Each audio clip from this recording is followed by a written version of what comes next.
Carlsbad, People, Purpose, and Impact, an essential podcast for those who live, work, visit, and play in Carlsbad.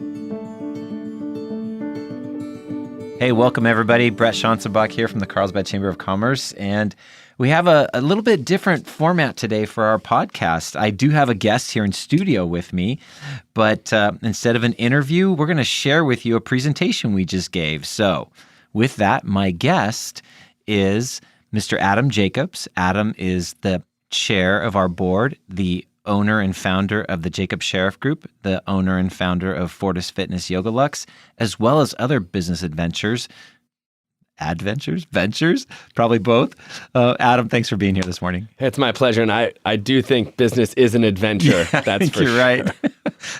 First of all, thank you for chairing our board this year. It's been a pleasure. You know, I think I lucked out with it being our 100th year, and me getting the opportunity with the stars aligning to take over this year. But honestly, my predecessors in the chair role really laid the foundation of what we're doing, and I'm excited for who's coming after me as well. And one thing I've noticed is we've done a really good job of past chairs and future chairs of keeping a cohesive message going through. We've worked really hard to get together beforehand to continue those initiatives that we've set. And one of the really interesting things, and we've had this debate, is it a 1-year term or a 2-year term? What's better? And there's definitely pros and cons to both. There are, I agree with you. And it's currently a 1-year term, but I think because of the great communication between the past chairs and the future, we've been able to continue on the work that we're doing, and because 2 years is a long time. Yeah, and 1 year goes really fast. We're already halfway through. Which brings us to today's topic. You had the idea.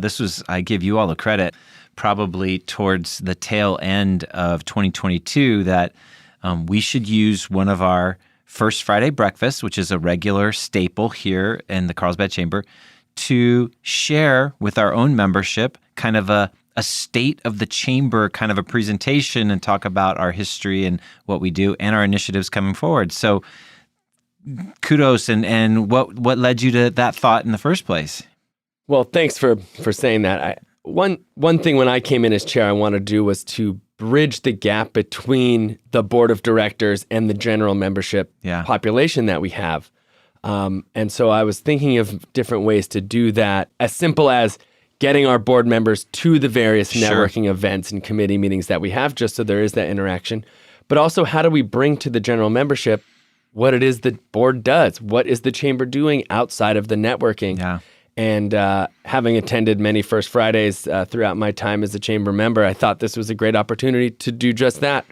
Perfect. Some of the feedback we got was great. So, and so that's what we have for you today, our listening audience. This morning at our First Friday breakfast, Adam and I together gave a presentation to the breakfast attendees about kind of a state of the chamber and also a review of our impact the last 100 years, and some teases on things strategically that we think are really important going forward that we're still focused on. And I would add, for those listening who may not have had a chance to attend our First Friday breakfast, it is one of the premier networking opportunities in North County, if not all of San Diego. It includes typically an excellent speaker or speakers, not just saying that because we spoke today, but usually very informative, folks talking about all diverse things from business to personal to whatever, and some facilitated table networking. And a lot of connections I've made throughout my time being a member of the Chamber have come right from this event. And so anyone who's listening, who's lives nearby, I invite you to come. It's literally the first Friday of every month. Yeah, I agree with you. It's a great format. I think it's especially a good format for newer members, because when you come to a happy hour, that can be a bit intimidating, right? You walk in, there's like roughly 100 people, and in your mind, you feel like, oh gosh, they all know each other and I don't know anybody. And we do have some things to, our brand new members, we do actually hold their hand, so to speak, and take them around and introduce them a little bit. But still, the first time you come completely on your own, It's intimidating, but the First Friday breakfast isn't, because like you mentioned, it's facilitated. You got a nice table of 8 people, and you're going to get a chance to share who you are and get to hear from, roughly 7 others that are in different business categories than you're in. And I really like it for that reason, because it can remove that fear element of overwhelm. We don't want it to turn into a middle school dance where everybody's wallflowers on the Exactly. And I do know the chamber staff works very hard to make sure that it's industry specific at the table. So you really get to share your story, why you got into what you're doing, what you're passionate about, without having to compete with someone who might be doing a similar thing to you.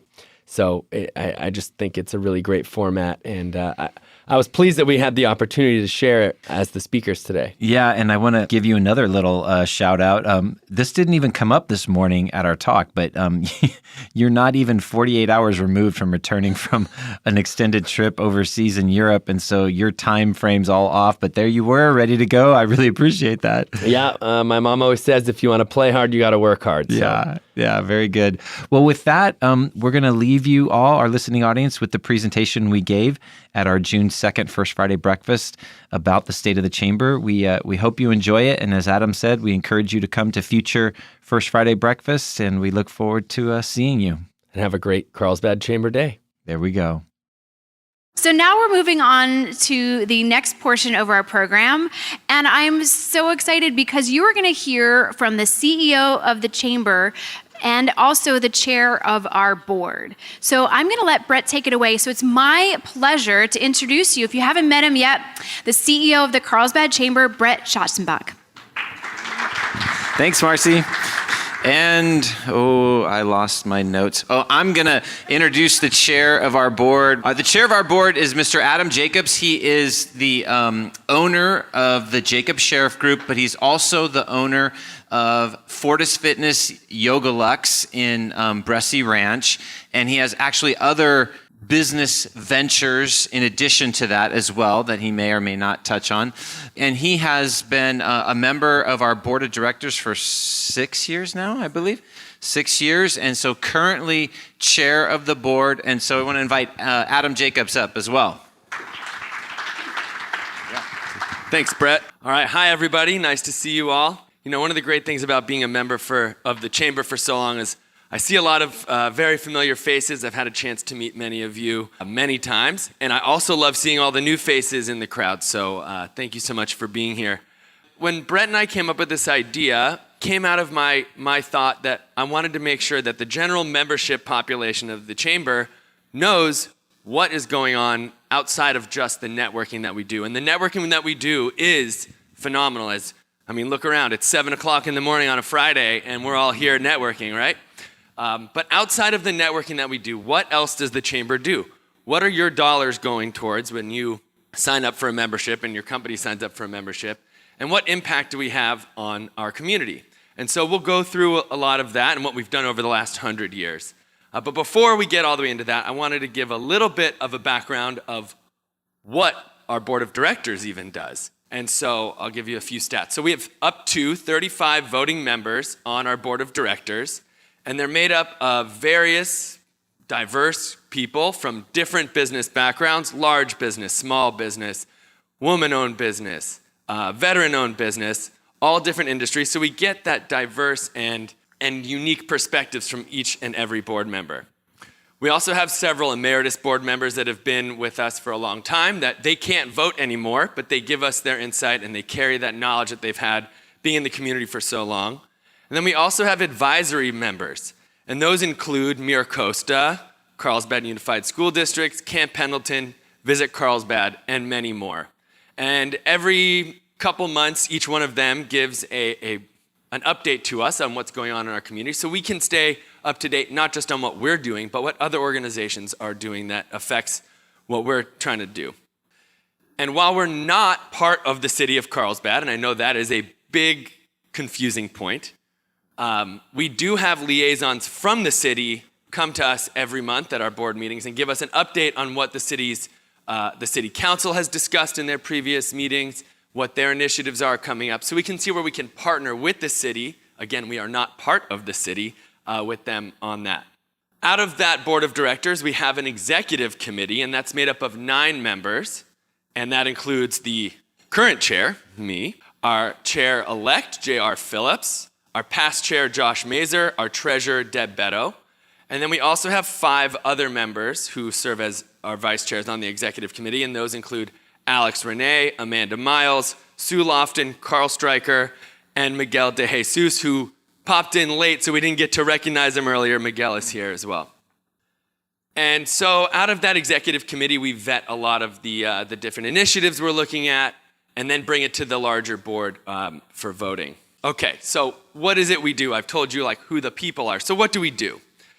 First and foremost, we oversee our executive. Currently, Bret Schanzenbach. And hopefully for a very long time. But also, we'll see by the end of the meeting if that's still true.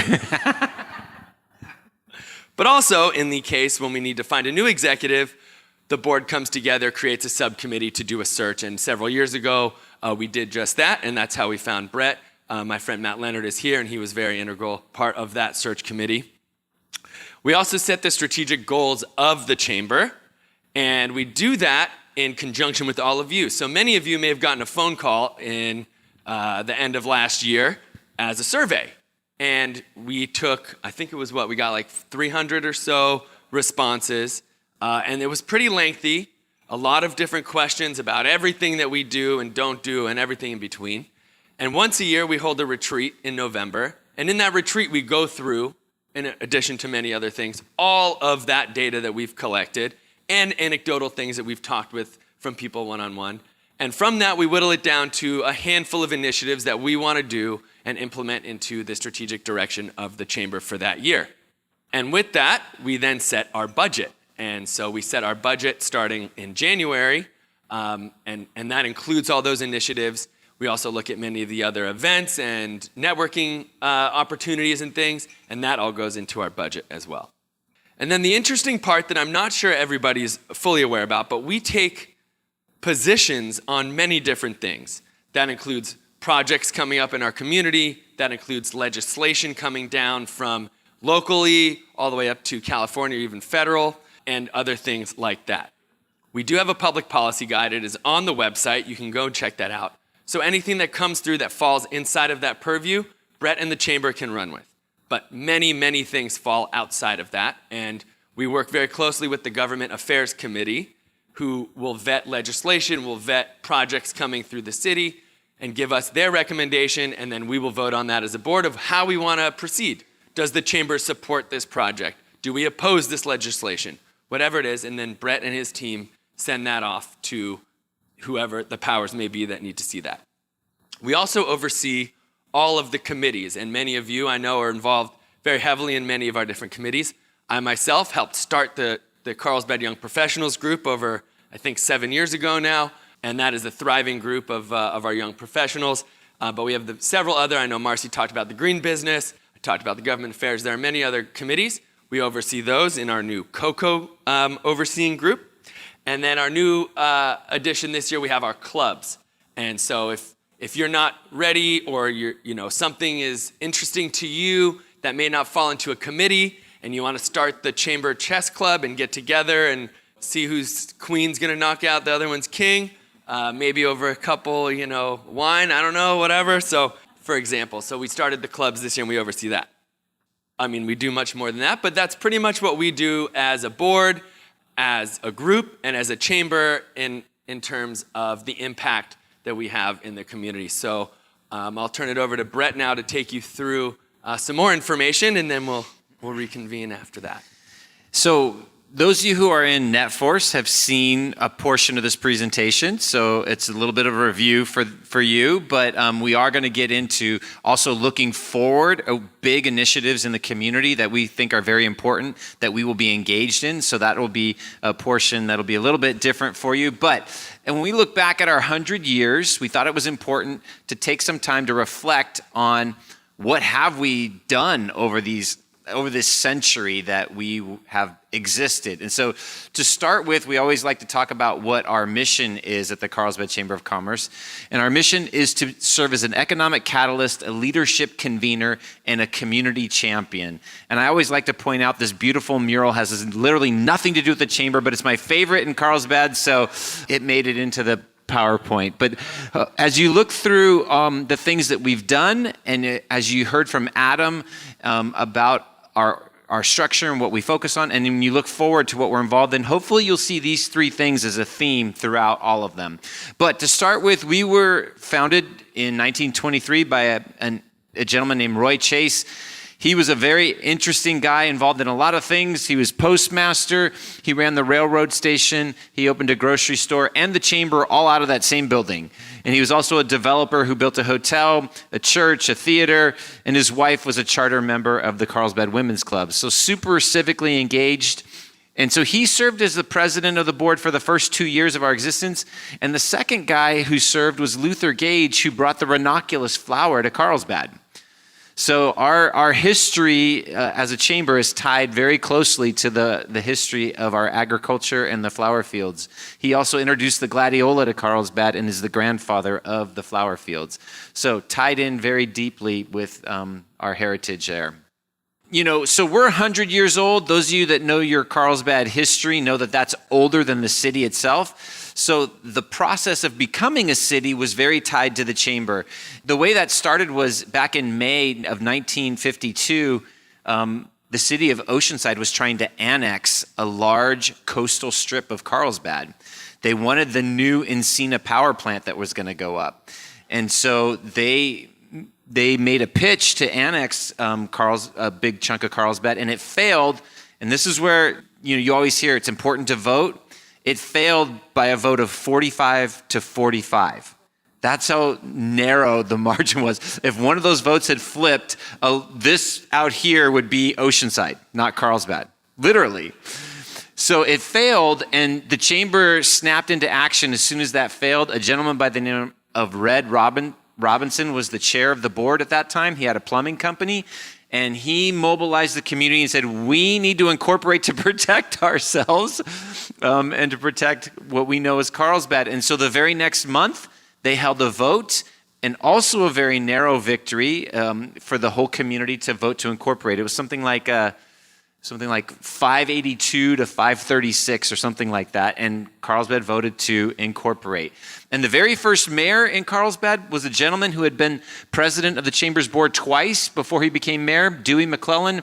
You might remember the name McClellan because his family is the one that sold the property out there that is now Palomar Airport to the county to form that airport. So the Chamber was very involved in the city becoming a city. And just for fun, I always like to look back at what our statistics were back then. In 1952, we had under 7,000 residents. Now, 115,000. Back then, we were a total of 7.5 square miles. Now, 39.8 square miles. And this is my favorite. Back then, an assessed value of $5 million. This year, the city of Carlsbad will bring in just a hair under $60 million in property tax.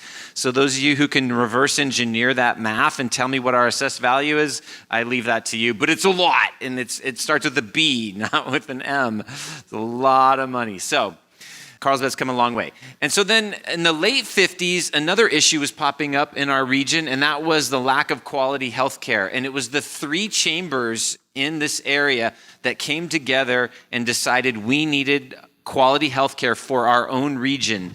And so the Vista, Oceanside, and Carlsbad chambers came together and led the charge to form the Tri-City Hospital District, and then subsequently led a bond measure to get funding, and in 1961, Tri-City opened, so they've just recently celebrated their 60th anniversary as a hospital.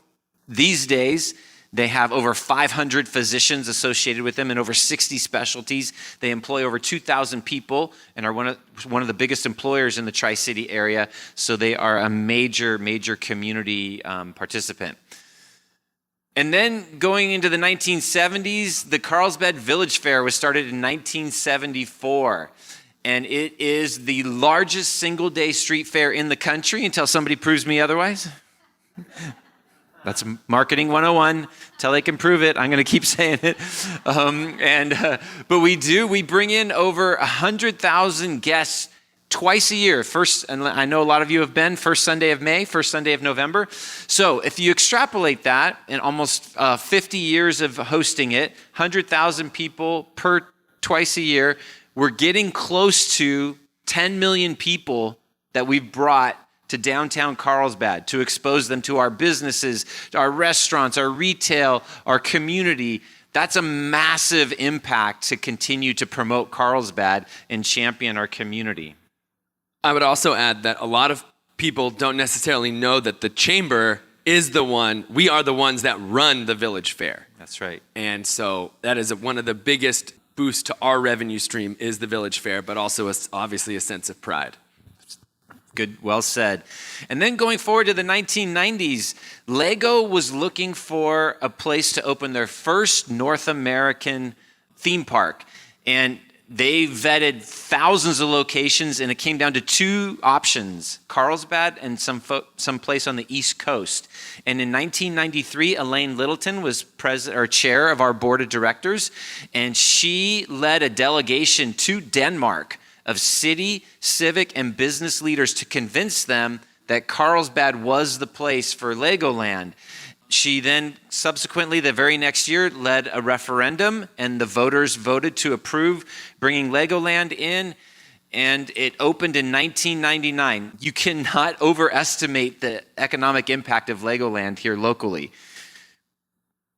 Since 1999, coming all the way forward till now, if you draw like approximately a 7-mile radius around Legoland, 1.5 hotels per year have opened in that time, per year, and it continues to today. Most of those in Carlsbad, some in Oceanside, Encinitas, Vista, San Marcos, but most of those in Carlsbad. We're up to 46 hotels, 5,000 beds. We are the second largest generator of tourism revenue in San Diego County. Only San Diego generates more tourism revenue than we do.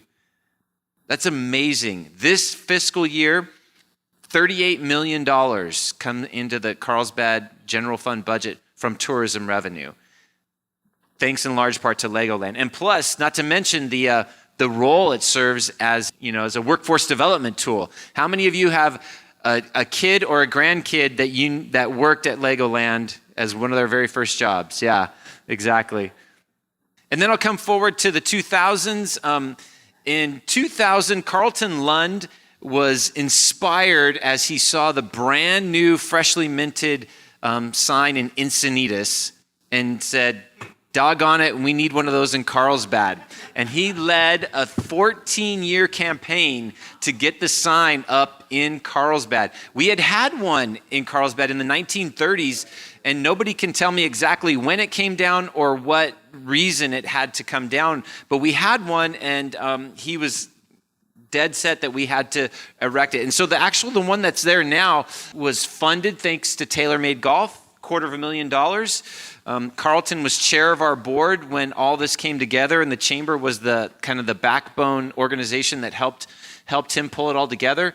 This current sign is located within like a few feet of where the original one was. So very cool that it's back there. And of course, now if you look on anybody's social media who visits, everybody's, if you come as a tourist, you take a picture. This is like quintessential Carlsbad, so that sign is great. Oh, and late 2014, it officially went up, and they christened it in January of 2015 with a lighting ceremony. And I think that's the last time they let us shut the streets down exactly. in that area. It was amazing. So over the 100 years, we've had a few different homes. Of course, the train depot in the 1990s, we were at the Premium Outlet Mall in Carlsbad. And then our current home in 2002, where we have been since, out in the business park, and I think a lot of you have visited us. To celebrate our 100th anniversary, we had a birthday party in February. Many of you were there. We had over 200 people at our offices as a thank you to you for our members. And then our next thing we want to make sure you're all aware is we're doing a block party, and it's in conjunction with TGI Friday Concerts in the Park. So the final concert this year is on August 11th at Olga Norte Park. It's the 80s tribute concert. Woohoo! So we're doing a block party there, and so we're going to have booths Many of our committees, some of our NetForce groups and things are helping sponsor various booths that will provide activities for families and kids. So a booth could be like a carnival game or a face painting or a photo booth or whatever. And so we're hoping to have somewhere around the 10-ish booths that will take place before the concert starts and go all the way through intermission of the concert. So that's our thank you to the community for supporting us for 100 years and just to give back to the community. And then our final thing, you want to talk about this one? Sure. So we'll get into it a little bit when we get to our initiatives, but hopefully many of you know that we have at the Chamber a nonprofit foundation as part of us. And it's a 501c3. And we'll get into what we're planning to use that foundation to do going into the future. But to celebrate our 100 years of existence, we are going to host a gala on Friday, October 13th, right here at the Westin. And you're all invited. Tickets will be going for sale somewhat soon. And all of the proceeds from that gala, all of the auction items, all of the tickets, all of the sponsorships are going to go to fund our foundation to get into many of the projects that we'll talk about a little bit later on. It's going to be a great time. We're doing it a Roaring 20s themed, given that we were founded in the 20s.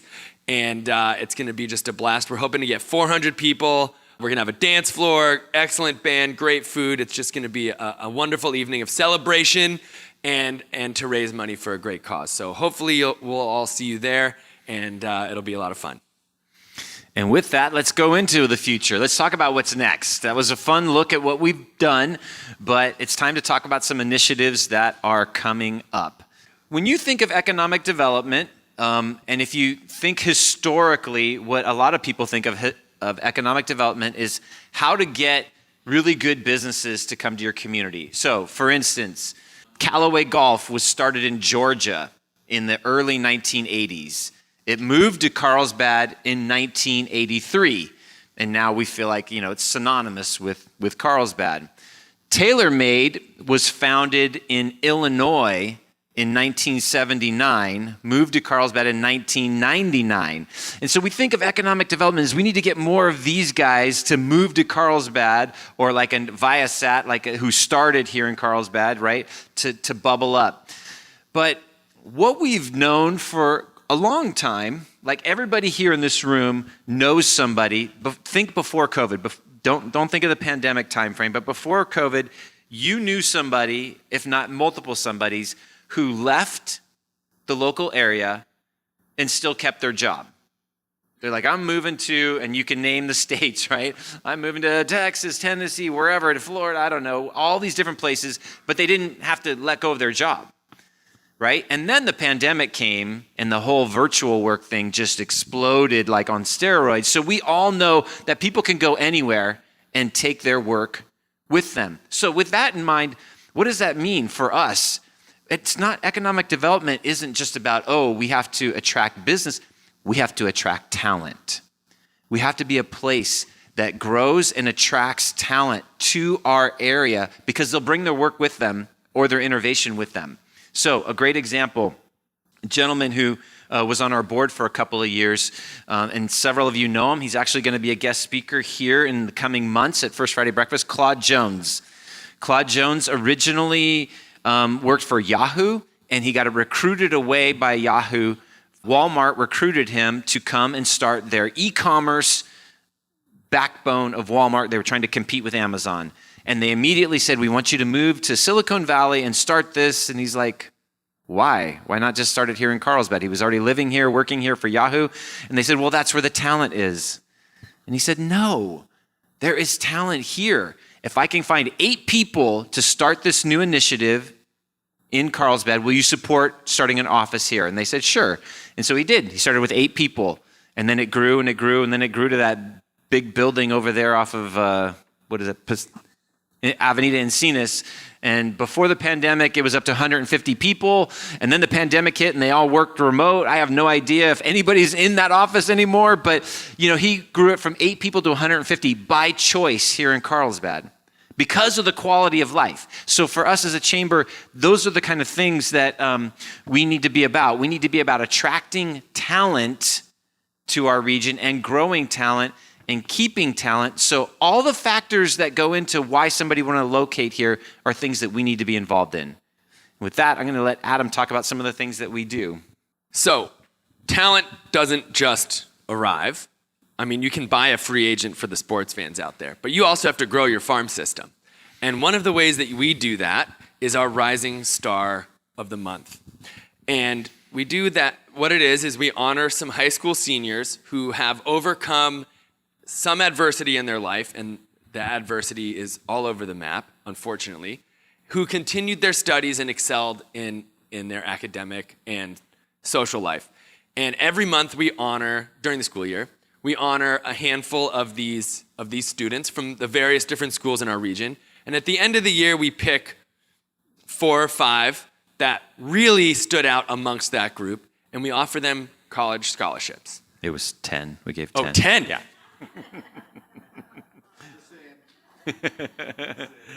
We had 10 students receive scholarships to college, and our hope is that we let them go spread their wings, learn from the world in college, but ultimately come back to Carlsbad with their education, with their love for this area, and then get into our workforce, start a business, run for politics, whatever, but come back to Carlsbad because now they have a connection to us. SoCal is a similar program, and it's called Student Opportunity for Career Awareness and Learning. And this helps teens, young adults, and people who are transitioning from jobs to explore new career opportunities in our community.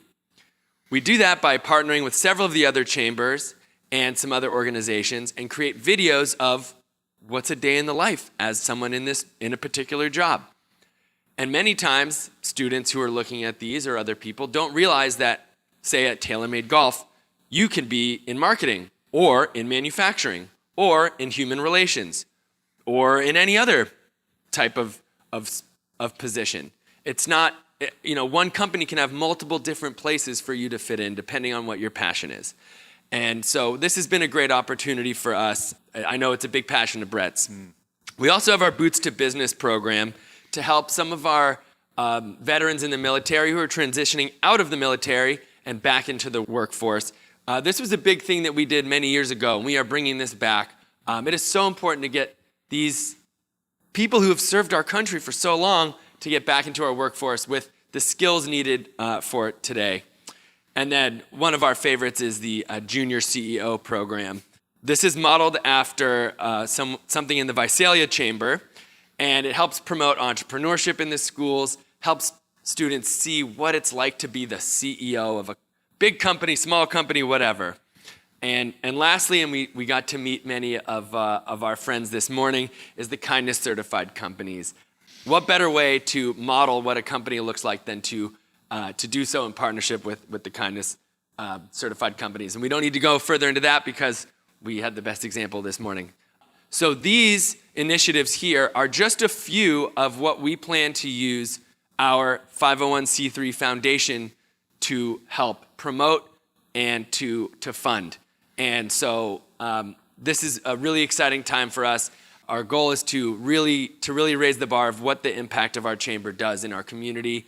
Not just for those who are here to network, not just for the business people, but to grow the talent and attract the talent to our region. And so that's a big initiative for ours going forward. But another thing out there, we hear a lot about affordable housing, right? And it's a very important, big issue. It's one of those quality of life metrics in the area that it becomes challenging. So when you look at this picture, this is our friends at Park Hyatt Aviara Resort, a beautiful place to vacation.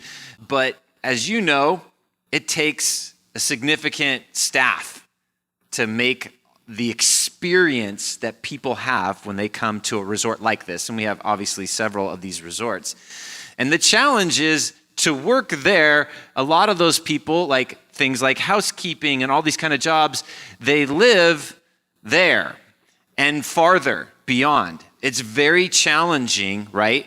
And we will never probably completely merge that gap, that folks who do some of the housekeeping staff and stuff will be able to live here in Carlsbad and afford to live in Carlsbad and work in Carlsbad.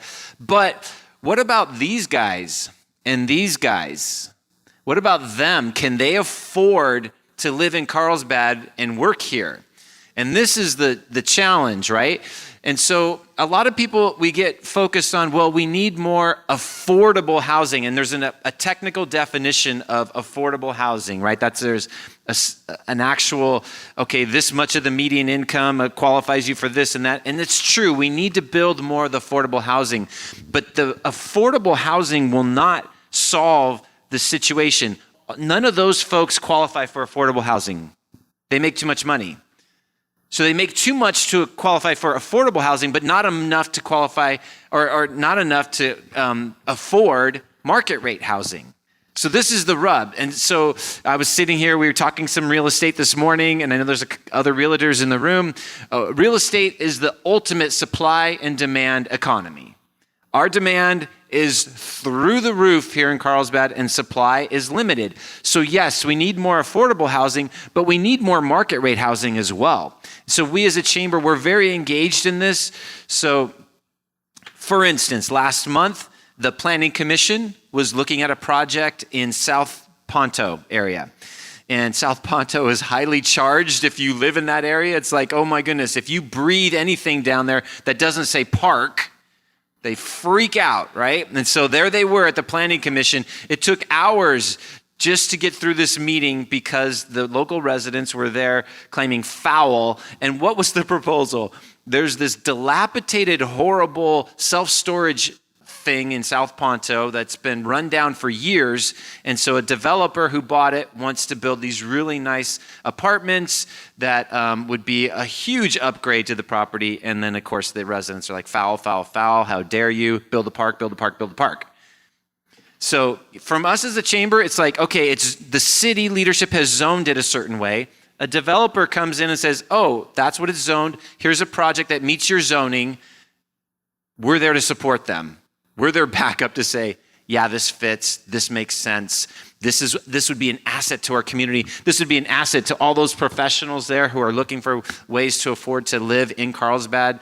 You know, and if you think about it, when you can live closer to where you work, that helps with all the greenhouse gas reduction of emissions there and all those kinds of things as well. So other quality of life measures get better if we have more quality housing that can make it more affordable for folks to live here. So that's an initiative of ours. So we know this is a big deal in the community, and it's not a Carlsbad issue, right? It's not even a North County issue. It's a Southern California, it's a all of California issue. And we don't have a silver bullet to solve it. We don't. But we have to be engaged in it, right? So one of the challenges is, first of all, Carlsbad's done a good job. Carlsbad has done a very good job. We have a homeless outreach team, the HOT team, that is very engaged in providing and offering services to folks, wraparound services, things that might be needed for folks. And if you look at the issue, right, it's complex. There's mental health issues, but not everybody who's homeless has a mental health issue. There's addiction, but not everybody who's homeless is addicted to something. There's obviously there's financial inabilities to manage things.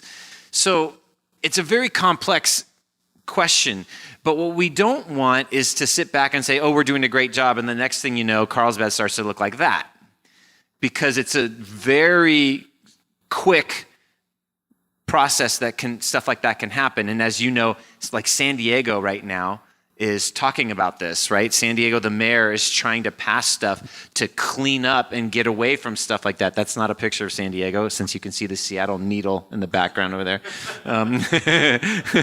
But we don't want to become that, right? Because it turns off tourism. It's hard for businesses. It's hard, it's the quality of life. And it's not, in my opinion, this is just Bret talking, but I don't think that's the most dignified for them as well. So we need more beds, we need more doors, right? Which was the last issue we were just talking about. And we need affordable housing that can help. And then there's also government intervention. And one of the things for us on a policy standpoint is government has decided that there's one size fits all when it comes to creating solutions, housing first. And if you don't know what that means you provide a house and then you try to help solve their other issues second. And that sounds good, and it has a place, and it should be a part of the solution, but it shouldn't be the only solution. Because what is written in that is you can't have accountability in a housing first situation. So you can't say you have to be drug-free to be part of our solution if you want to get federal, state, county dollars to fight homelessness. So there's some phenomenal organizations that have high accountability success in this space, and they can't get any dollars because they don't fit the model. So for our standpoint, there's got to be a broader inclusion of solutions to this question, right? It has to be more than just housing first. Housing first should be there, and then others should have opportunities as well with their radical accountability. So we're engaged in these kind of policy discussions, because that's what it is right now. It's a policy discussion, because we need to look at what's being done through these and see what's the track record, right? And that's one of the things we want to bring to the table as a chambers. How are they working? And if something's not working, what else can we bring to the table? So those are big community initiatives that we're engaged in and we have going forward. And as Adam said, it's our board who helps lead these things and decide. Ultimately, we can't do anything without our members. These are from our birthday party. We love our members. We need our members. We would not be here without you. We can't have the impact that we have. We can't do what we do without you. So ultimately, we're here to serve you. And we thank you, and thanks for sitting through this. And if you have any questions or input, we got about 5, maybe 7 minutes where Adam will answer your questions. I'm ready.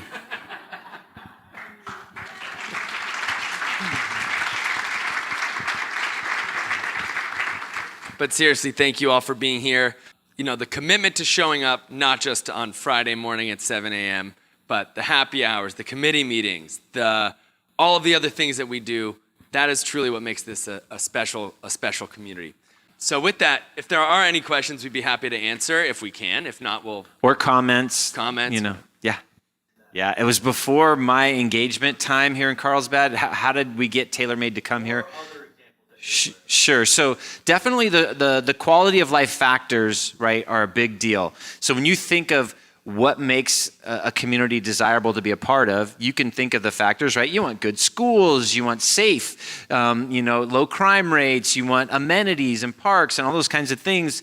So, but you also want, like from our standpoint, it's very important to have a pro-business climate, right? And so you look at our impact over the last 100 years. This is why I feel like, I mean this 100% seriously. If any business is currently located in Carlsbad, they absolutely should be a member of the Carlsbad Chamber of Commerce, because we've been working in the background for 100 years making sure that this is a business-friendly climate. Even if, and we hear this, oh, we just do business, internationally. Oh, we do business across the country. We don't do any local business, so why should we join the chamber? You should join the chamber because you chose to locate here and you found it friendly enough to be a good place. Because we've been working our rear ends off to make that possible. My guess is also that you can play golf year-round here. Yeah, so that probably helped. Yeah, I think that worked for the golf companies, right? That's why we've become what do they call it? We're like the Silicon Valley of the golf industry in Carlsbad or something like that. It's great. Great title. I do know there is a story of Viasat was, I'm not going to say threatening, but started to look elsewhere. Mm-hmm. And there was a story of the former mayor and the former CEO of the chamber working with Viasat to figure out what the pain points were and what they needed to be able to grow here in Carlsbad. And because of that, they were able to stay. And now you can see how many more buildings they've built and really taken over their space here. So I think that's a lot of it, is the collaboration with the city, with other organizations to create the environment that these businesses want. Any other questions or comments? All right. Well, thank you guys so much. We have a couple giveaways here. Adam, you want to draw some? Sure. Are those business cards, or is that what they are? Yeah, with three. All right, three business cards. We're going to give the Go Giver book from Kevin. Thank you, Kevin. I'm not looking. We have Karen Graham from Building a Legacy, mentoring the community. Let's go. Come on, Karen. Come on up. Come on up. We got 2 more. And we got Rachel Arbuckle from 2,000 Paces. Come on up. There you go. Yeah, you win every time. Just come. And Kayla Kamak, the development manager at Equation Collaborative. All right. Congratulations.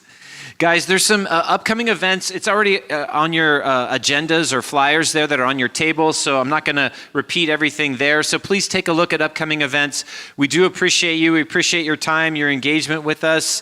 I just want to thank you for giving us the opportunity to share everything that the Chamber has been working on, all of our upcoming initiatives, and thank you again for being members of our amazing organization. We're not an organization for 100 years if we don't have amazing members and people as part of us. So thank you all again, and looking forward to many more events together. Have a great day.